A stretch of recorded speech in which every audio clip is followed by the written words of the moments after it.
Ethiopia remains grim, and the latest coming in is that Tigray's rebel forces fired rockets into the city of Bahir Dar in Amhara region.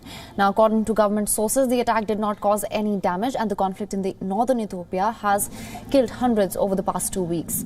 The humanitarian crisis is already stretching borders, and more than 30,000 Ethiopians have left their homes and fled to Sudan. And on Friday, Dr. Muluniga Kase, the chief executive of the interim administration, held a press conference, and there he said that the Tigray people have been hostage of the ruling TPLF party for years now. As you know, the Tigray people has been hostage of this TPLF regime for many years. There has never been an election that is participatory, democratic, transparent, and trustful. And of course, a big name has emerged in the ongoing conflict now. The Director General of the World Health Organization, Tedros Adhanom Ghebreyesus, now has been accused of supporting the Tigray state-dominant political party, that is the TPLF. Ethiopia's military has alleged that Tedros Adhanom Ghebreyesus has been trying to procure arms for the Tigray People's Liberation Front. The Ethiopian Army Chief of Staff, General Birhanu Jula, did not give any specific details of his allegations, though. And Tedros is an Ethiopian and hails from the Tigrayan region.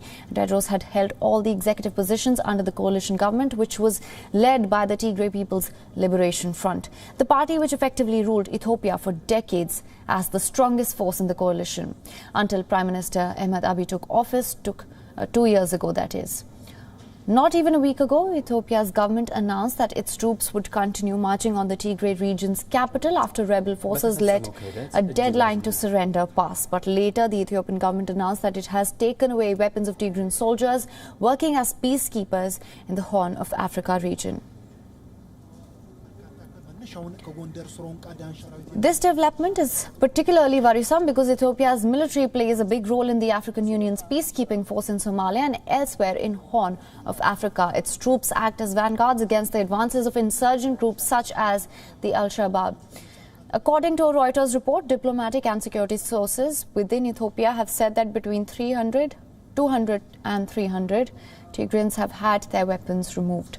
Regional experts say that the crisis can soon turn into a full-blown civil war.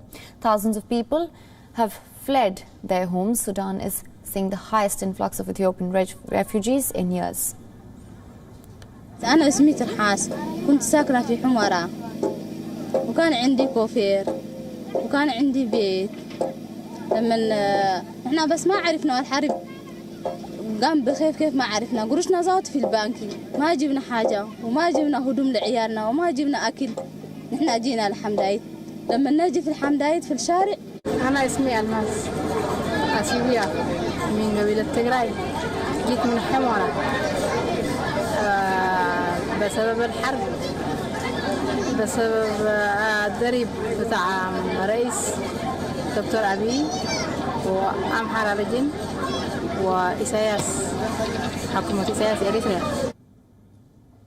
But fleeing to Sudan did not end their troubles. Refugees in Sudan's Ethiopian camps say that they are facing dire scarcity of resources. The food and medical supplies are also now running low.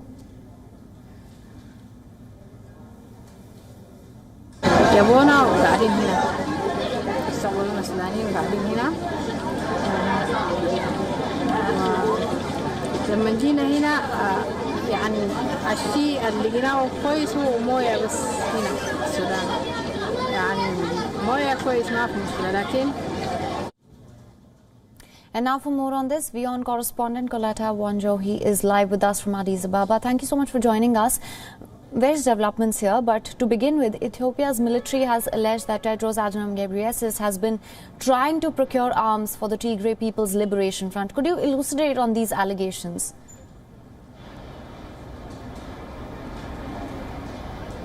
Well, as early as about 1:30 a.m.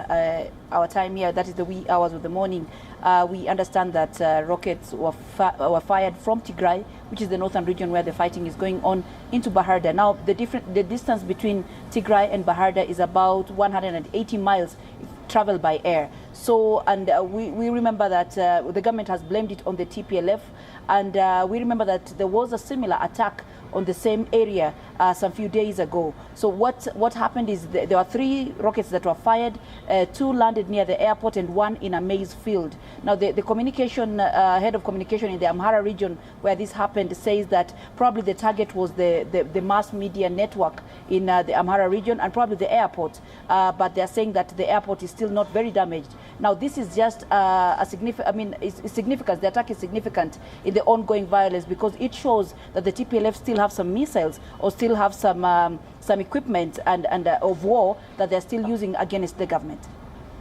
All right, now what measures can we expect going forward? Now Tigray's rebel forces, like you mentioned, fired rockets into the city of Bahir Dar and the Amhara region. What do you think we can expect in the days to come?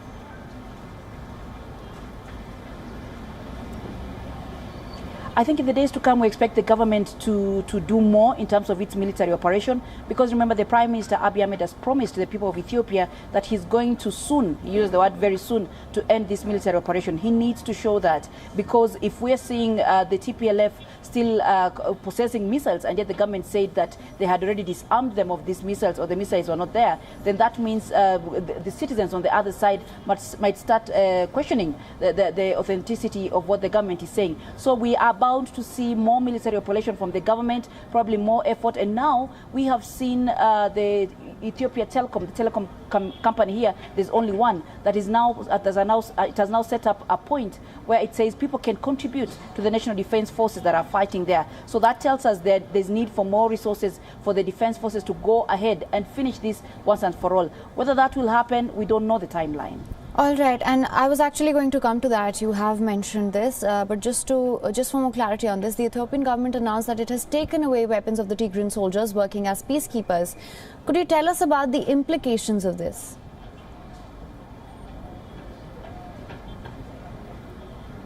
Well, we're seeing, just like you said in your intro, we are seeing the humanitarian aspect taking over. It's something that the government said will not happen probably, but now it's becoming too much. Humanitarian agencies saying at least about 2 million people would be affected by this conflict between November and just January next year. That's a span of just 3 months. So that is a big number. And already we've seen the European Union saying that it's giving planning to give £4 million to Sudan, that is hosting the refugees.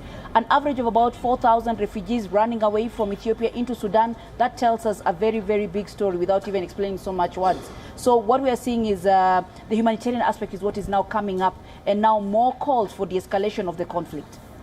All right, Coletta, thank you so much for joining us with all those details.